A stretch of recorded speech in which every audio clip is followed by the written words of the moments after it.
When Catherine Guo's phone rang on Thursday, February 13, 2020, the area code signaled a call from Kansas. It was the first sign of communication from her younger sister, Ellie Green, in months. Catherine answered, expecting reconciliation or a casual catch-up session. Instead, the voice on the other end belonged to Ellie, Angela's 19-year-old daughter. Ellie was sobbing, struggling to get the words out between staggered breaths. She delivered news that would shatter Catherine's understanding of her family. Angela had died of a stroke. The immediate shock was compounded by confusion. Angela was only 51 years old and appeared to be in good health. Catherine asked when this sudden tragedy had occurred. Ellie's answer, that the death had taken place on July 16, stopped Catherine cold. It was February 13. The 16th was 3 days in the future. Ellie clarified that she meant July 16 of the previous year. Angela had been dead for 7 months. The silence surrounding this death was not a family tradition of quiet mourning. It was a forced secrecy. Ellie explained that her father, Geoffrey Green, Angela's husband, had insisted on keeping the death a secret. He claimed he needed time to process his grief before informing the extended family. Catherine reeled from the information, feeling physically ill as if suffering a heart attack. As the initial wave of grief subsided, confusion took its place. The details were not adding up. Angela had struggled with mental health issues for years, exhibiting signs of severe anxiety, depression, and volatile mood swings, though she had never sought a formal diagnosis. Catherine began to suspect that the story of a stroke was a fabrication constructed to cover up a suicide, a possibility that felt disturbingly plausible given Angela's history. Catherine wanted to avoid speculation, but she needed to verify the facts. She enlisted the help of her daughter, Michelle, to dig into the situation. Michelle, Ellie's cousin, was just as stunned as her mother. She had maintained regular contact with Ellie over the preceding 7 months. In their frequent conversations, Ellie had never once mentioned that her mother had died. They had even discussed Angela on occasion, with Ellie giving no indication that anything was amiss. This disconnect was baffling. Catherine and Angela had once been incredibly close, having both immigrated to the United States from China and settling near each other in Kansas. Even after Catherine moved to New York, the sisters kept in touch, though the distance and life's demands caused them to drift apart. Their last conversation had occurred in the fall of 2018. After that, Angela stopped responding to calls, a behavior consistent with her tendency to withdraw during periods of depression. While hurt, Catherine was not surprised by the silence. Michelle, however, felt a strong connection to her aunt and was determined to find the truth. Michelle contacted Ellie, hoping to piece together the narrative that led to such a bizarre revelation. Ellie explained that the turmoil began intense in June 2019, though the roots went deeper. Angela had struggled significantly when Ellie left for college in 2018. The empty nest syndrome hit her hard, stripping away the buffer that had existed between her and her husband. With Ellie gone, the house became a cage containing just Angela and Jeff, exposing the cracks in a marriage that had long been unhappy. The situation deteriorated further in early 2019 when Jeff announced his imminent retirement. Angela's distress intensified. Jeff had previously suggested psychiatric help, knowing she would refuse to go voluntarily, but the tensions reached a breaking point on Thursday, June 20. Ellie had returned from a study abroad program in Italy, a trip Angela had resented because Jeff had approved it behind her back. Angela wanted Ellie to spend the summer close to their Prairie Village home, but Ellie had her own plans involving friends and a boyfriend. On June 20, a massive argument erupted. In a moment of uncharacteristic rage, Angela kicked Ellie out of the house. Ellie went to stay with her boyfriend and his family, assuming her mother would eventually calm down and extend an apology. The call never came. Instead, Geoffrey Green took control of the story. Over the next few days, Jeff informed Ellie that he was arranging psychiatric care for Angela. He claimed to have found a solution. On Sunday, June 23, he told Ellie she could return home because he had successfully committed Angela to a mental health facility against her will. The story Jeff spun was elaborate and manipulative. He claimed he had tricked Angela into going to the grocery store, where mental health professionals met them in the parking lot to forcibly remove her. He sent text messages to Ellie detailing this alleged operation. One message read, "We met the mental health people in the store parking lot, and it was a struggle better than trying to pry her out of the house. And she always looks good going out, so she did not have the embarrassment of house clothes or untidy house. Don't let anyone know about Mom, including the clothes, until I know more about her condition." Despite the invitation to return home, Ellie chose to remain with her boyfriend. She wanted to see her mother, but Jeff warned her against it. He claimed that during his own visit, Angela had tried to get physical, and he wanted Ellie to wait until her condition stabilized. To prevent her from visiting independently, Jeff refused to disclose the location of the facility. Ellie never saw her mother again. On July 16, Jeff delivered the final blow. Angela had died of a stroke at the facility. Staff had found her body that morning. As he had done with the commitment, Jeff demanded secrecy. He told Ellie not to tell anyone, including extended family, because he was too distraught to discuss it. He needed time to emotionally process the loss. Ellie spent the next 7 months carrying this heavy secret, grieving in isolation. There was no funeral. When she asked about her mother's remains, Jeff shut down, claiming he was too upset to discuss the details. The weight of the deception eventually became unbearable. Ellie felt guilty for withholding the truth and frustrated by her father's refusal to provide closure. The breaking point arrived in February 2020, leading her to call her Aunt Catherine. The revelation that there was no death record in Kansas forced the family to confront the reality that Jeff's story was a lie. Michelle, a lawyer by profession, found the story of the involuntary commitment highly suspicious. She understood the legal and ethical complexities involved in committing an adult against their will. In Kansas, the process requires a paper trail involving court hearings, medical screenings, and often law enforcement involvement. A parking lot ruse, resulting in forced commitment without legal documentation, is virtually impossible. Michelle decided to find the paper trail that should exist if Jeff's story were true. She instructed Ellie to request a copy of Angela's death certificate, a logical starting point to confirm the location of death and the facility involved. On Friday, February 14, the day after Catherine received the call, Ellie contacted the Vital Statistics Office. The response was definitive and chilling. There was no death record for Angela Green in the entire state of Kansas. This left the family with 3 disturbing possibilities. Angela could have died outside Kansas, but there was no logical reason for her to be in an out-of-state facility. She could have died in Kansas without law enforcement notification, which is legally impossible in a facility setting. Or Angela was still alive. Armed with this information, Catherine attempted to call Jeff the next morning, Saturday, February 15. She left a vague message, not wanting to reveal that Ellie had broken his confidence. Meanwhile, empowered by the support of her aunt and cousin,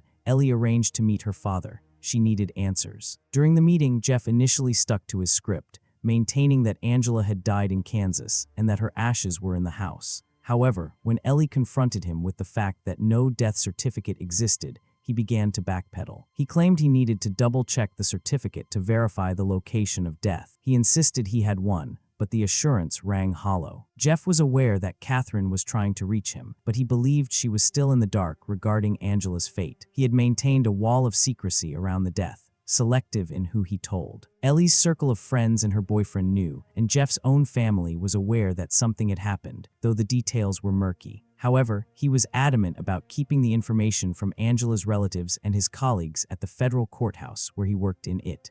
The deception was deepening. Ellie left the meeting without the death certificate, hoping her father might actually produce it. Michelle, however, had lost faith in Jeff's willingness to cooperate. She decided to involve law enforcement. Michelle called the Prairie Village Police Department and explained the bizarre situation. A niece believed her mother died months ago, but there was no record of it. She requested a welfare check at the Green residence. The police agreed to visit the home. Later that day, Michelle received a callback that left her stunned. The officers had been to the house and reported that Catherine's concerns were unfounded. Angela was not dead. According to Jeff, she was completely fine. She was merely out with friends enjoying the long President's Day weekend and would return on Monday. The police report painted Jeff as calm and cooperative. He had allowed officers to do a quick walkthrough of the house and even showed them his hunting rifle when asked about weapons. They accepted his explanation, viewing the situation as a family miscommunication or a game of telephone restricted by distance. Michelle knew this assessment was dangerously wrong.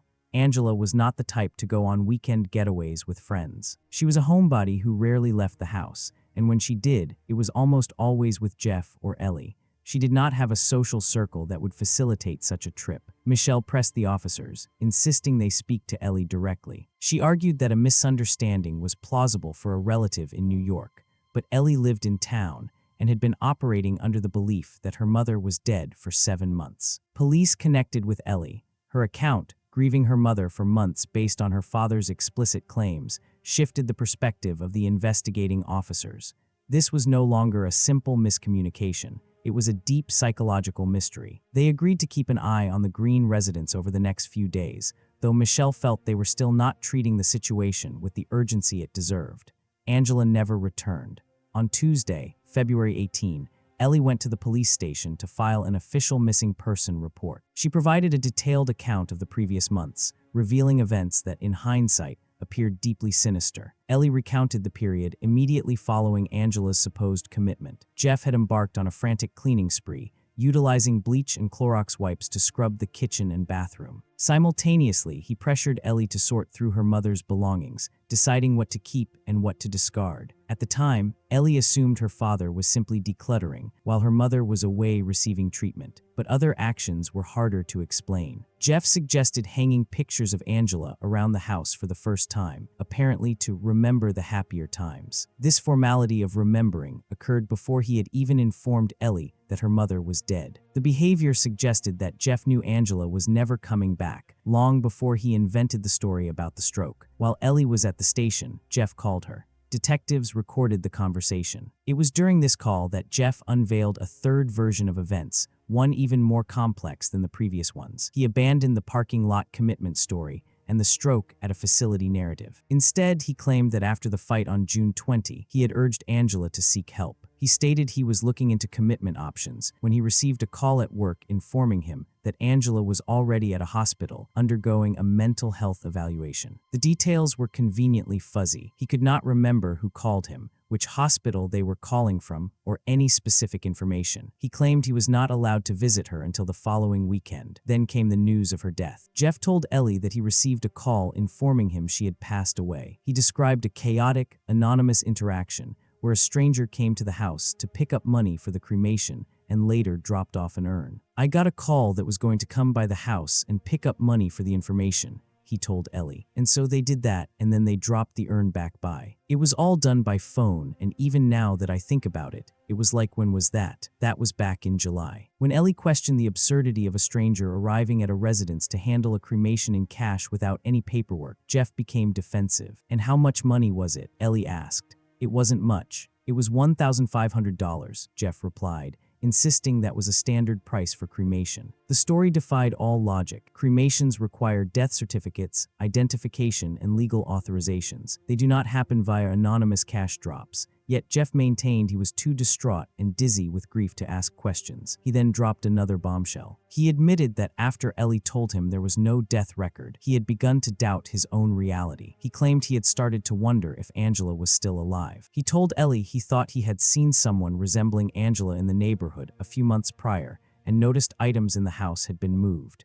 He said he had recently opened the urn he had received, and we're in the ash of that now. "I didn't check it until just this past weekend, and I thought, should I open her urn? So I probably did open it up, so there are no answers in it." The revelation that he possessed an urn full of random material, sand or dirt, perhaps, that he had kept in his home for months without questioning its contents, was beyond belief. When Ellie pressed him for the truth, Jeff pivoted to a fourth story. He claimed Angela had simply disappeared while he was at work one day. He admitted to fabricating the mental health story to protect Ellie from the harsh reality that her mother might have run off with a stranger. "I didn't want you to think that she had run off with some stranger to do something, and I just thought it would be." He trailed off. "Well, Dad, I want the truth," Ellie insisted. "Yeah, and the truth is that she kind of disappeared. I didn't want you to think that she, run off and gone somewhere." Jeff's shifting explanations painted a picture of a man desperately trying to cover a lie, yet each new explanation was more implausible than the last. The idea that Angela, a woman with severe anxiety who hated driving and traveling, would abandon her daughter, her car, her savings, her passport, and her life to run off with a stranger was inconceivable to those who knew her. Angela rarely left the house, let alone the state. She possessed no natural independence that would facilitate such an escape. She did not have her passport, ID, purse, wallet, or phone. Her flip phone remained in the house. Furthermore, Angela had managed to secretly squirrel away thousands of dollars over the years by skimming from the household funds Jeff provided. She had confided in Catherine that this was a safety net for herself and Ellie.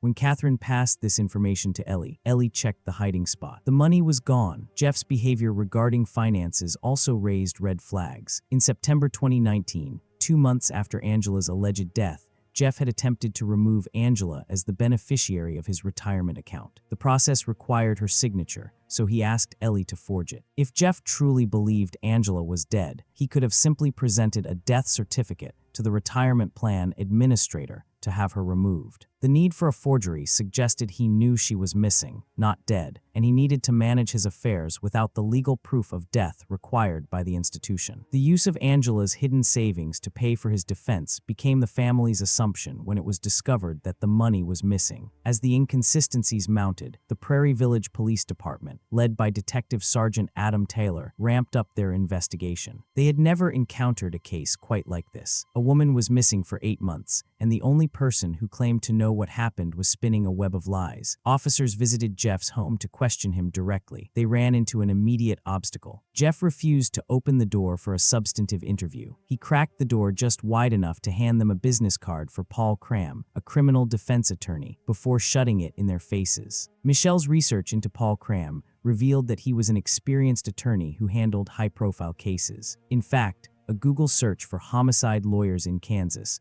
brought up his name as the top result. It appeared Jeff had done a similar search to find legal counsel. Further investigation into Jeff's online activity revealed that the red and black urn he claimed held Angela's ashes, or dirt, was also a top Google search result for urns, matching the description of the one found in the home. The discovery that Jeff had funded his legal defense by depleting the secret savings Angela had stashed away for emergencies added a layer of cruelty to the deception.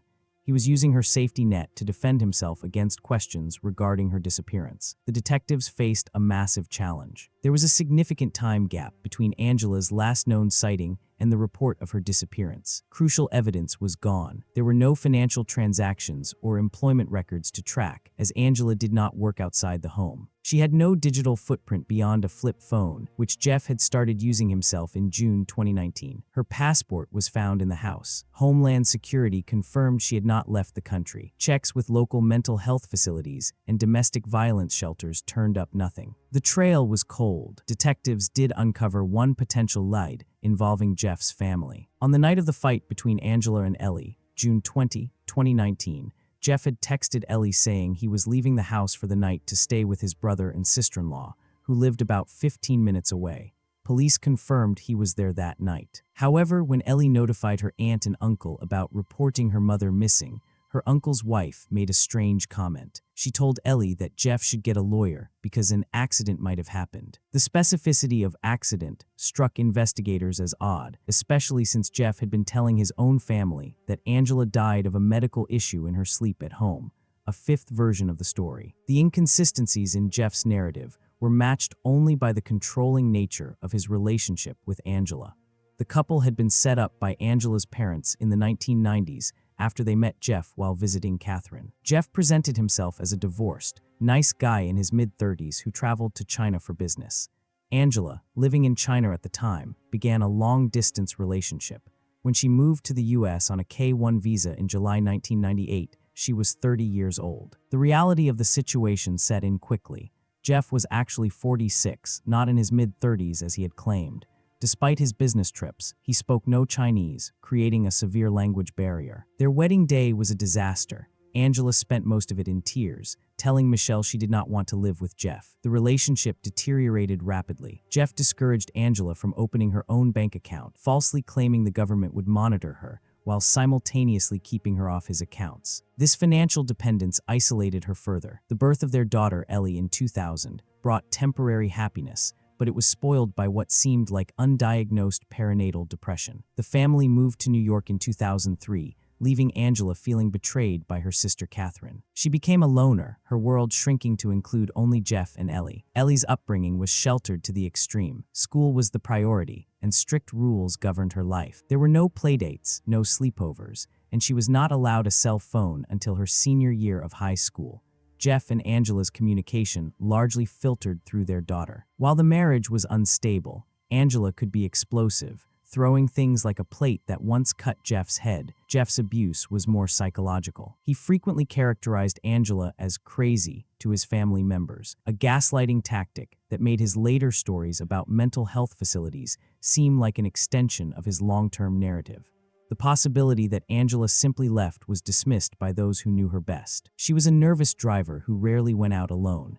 The idea that she would leave behind her daughter, the center of her world, her car, her savings, and her identification was impossible to accept. The evidence pointed toward foul play, with Geoff Green being the only person present in the timeline of events. The investigation shifted from a missing persons case to a potential homicide investigation, despite the lack of a body. To build a case, detectives needed to find physical evidence. They turned their attention to the properties associated with Geoff. In November 2019, months after Angela disappeared, Geoff had purchased a second home, a fixer-upper near Ellie's college in Lawrence, Kansas. The plan had been for Ellie to live there, but she never moved in. Police wanted to search the property, but without probable cause to believe a crime had been committed there, they could not secure a warrant. That changed when Ellie made a disturbing discovery in the yard. Ellie found a pile of dirt marked by a cement block, with what appeared to be black plastic underneath the surface. Growing on top of this disturbed earth were Angela's favorite flowers. Geoff had told Ellie he transplanted the bulbs from their Prairie Village home to the Lawrence property to honor his wife. The site was suspicious enough that Ellie contacted media advocates and private investigators. Soil samples were collected and tested by a private team working with a production company. Cadaver dogs allegedly indicated the presence of human remains in 3 separate samples. This new evidence provided the probable cause police needed. On December 23, 2020, investigators descended on the Lawrence property. They brought in an anthropologist and crime scene technicians to dig up the yard. Unfortunately, the official police cadaver dogs were unavailable that day, forcing the team to rely on visual inspection and hand sifting of the dirt. Despite the private tests, the official diggings yielded nothing. Subsequent soil tests conducted by the police returned negative results for human remains. Detective Sergeant Taylor remained confident that no body had ever been buried in the areas they searched. The soil appeared undisturbed beyond recent gardening activities. The lead that seemed so promising turned into another dead end. The failure at the Lawrence property in December 2020 was a significant blow, but it was not the first time investigators had turned over every stone in Geoff Green's world, only to come up empty. Earlier in the investigation, on Wednesday, March 11, 2020, police had launched a massive, coordinated search of 2 primary locations: the Greens' residence in Prairie Village and an industrial site Geoff owned about 20 minutes away. This operation was extensive, involving over 100 officers and cadaver dogs. The industrial site was a logistical nightmare for search teams. Spanning 36 acres, the property featured a quarry and a sprawling pond. To complicate matters further, 30 feet of dirt had been dumped on the site from a nearby courthouse construction project. Police executed a meticulous grid search, utilizing divers to scrub the murky depths of the pond. They sifted through tons of filled dirt, looking for any sign of a disturbance or a burial site. Despite the massive manpower and the use of cadaver dogs, they found no trace of Angela at the industrial site. The search of the family home yielded equally frustrating results. If a crime had occurred there, the scene had been cleaned. Detectives noted that Geoff had engaged in a deep cleaning of the kitchen and bathrooms with bleach and Clorox wipes shortly after Angela's disappearance, as Ellie had reported. While this behavior was suspicious, it was not evidence. There were no blood stains, no signs of a struggle, and no physical proof that a violent act had taken place within the walls of the home. The passage of time meant that any forensic evidence likely deteriorated beyond recovery. However, the search did uncover one peculiar document that painted a picture of Geoff's mindset in the months following Angela's disappearance. Hidden among the paperwork was a beneficiary designation form for Geoff's retirement account. It appeared that Geoff had attempted to remove Angela as his beneficiary. The process required Angela's signature, which of course he could not obtain. According to Ellie, Geoff pressured her to forge her mother's signature on the document. She complied, unaware at the time that doing so might implicate her in a fraud, but more importantly, the act contradicted the narrative Geoff was spinning. If he truly believed Angela had died of a stroke in a facility, he would have simply presented a death certificate to the retirement plan administrator. Removing a beneficiary via forgery suggests he knew there was no death certificate, yet he needed to secure his financial future as if she were permanently gone. By the summer of 2020, the investigation had hit a wall. Detectives had run down more than 200 leads without a break. The physical searches had yielded nothing. Geoff Green was lawyered up and refusing to speak, and without a body, a weapon, or a confession, the the legal path forward was cloudy. Recognizing that traditional police methods were delaying, Ellie and Michelle made the strategic decision to take their case to the public. They hoped that media pressure might jar loose a memory or a witness who had remained silent. They reached out to Sarah Turney, host of the Voices for Justice podcast and the television show Dr. Phil. The story of a missing woman, a husband with 3 different stories, and an urn full of dirt was catnip for true crime audiences, but the family's goal was pragmatic. They needed help. The media attention brought in new resources, including the hosts of the Profiling Evil YouTube channel, retired detectives Chris McDonald and Mike King. During an interview with them, Ellie provided a crucial timeline of the last day she saw her mother. She described the argument on June 20, 2019, not as a typical disagreement, but as a conflict that would de-escalate only to immediately ramp back up. She detailed how she was kicked out at 7:30 p.m. and how Jeff texted her at 8:03 p.m. saying he was leaving for the night to stay at his brother's house. This media push eventually led to the investigation of the Lawrence property and the subsequent soil tests. While those tests ultimately did not lead to the discovery of remains, the intense scrutiny kept the case in the public eye.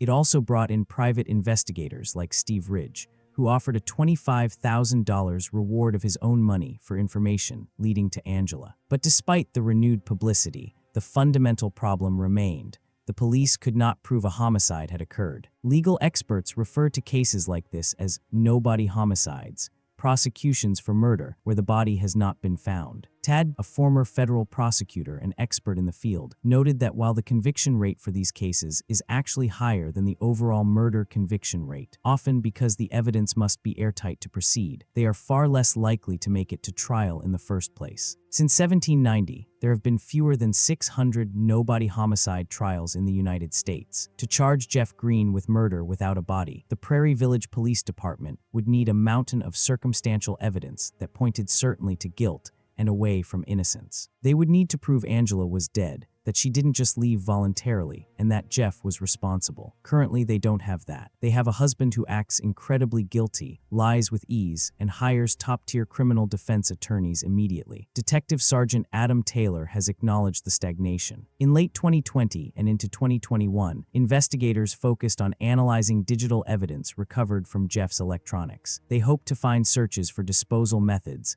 location tracking, or communications that contradicted his public statements. So far, nothing of significance has been publicly disclosed. Geoff Green remains a free man, living in the community, though isolated from his daughter. Police visit him occasionally, hoping to catch him in a slip of the tongue, but he remains a brick wall, politely listening to their inquiries and sending them on their way. The toll on the family has been immeasurable. Ellie, who spent her childhood sheltered and controlled by her parents, was thrust into the spotlight as a grieving daughter and an amateur detective. The pressure eventually became too much. In 2022, she made the difficult decision to step back from the media crusade. She had graduated from college and decided to stay in Colorado, putting physical distance between herself and the home in Kansas, where her mother vanished and her father still lives. The constant retelling of her trauma, the speculation from strangers online, and the lack of closure drained her emotionally. Michelle, however, has continued to fight. She utilizes TikTok and other social media platforms to keep Angela's face and story relevant, aware that the attention span of the public is short. Her videos have garnered millions of views, occasionally generating new tips that she passes along to the police. She admits that she has lost some faith in the official investigation's momentum, believing that without new evidence, the case is in danger of going cold. The assignment of a new lead detective offers a sliver of hope. A fresh set of eyes might spot a detail the original team missed, but the reality is ugly. The relationship between Jeff and Ellie is effectively over. The man who raised her, who she trusted indirectly for years, is now a stranger she believes is capable of unspeakable dishonesty. The father who claimed to be protecting her from the harsh reality of a missing mother was, in the eyes of the family, protecting himself. The $25,000 reward offered by private investigator Steve Ridge remains unclaimed. Angela Green's disappearance is a haunting reminder of how easily a person can vanish and how difficult it can be to find justice when the only witness is the one responsible. The narrative Geoff Green constructed,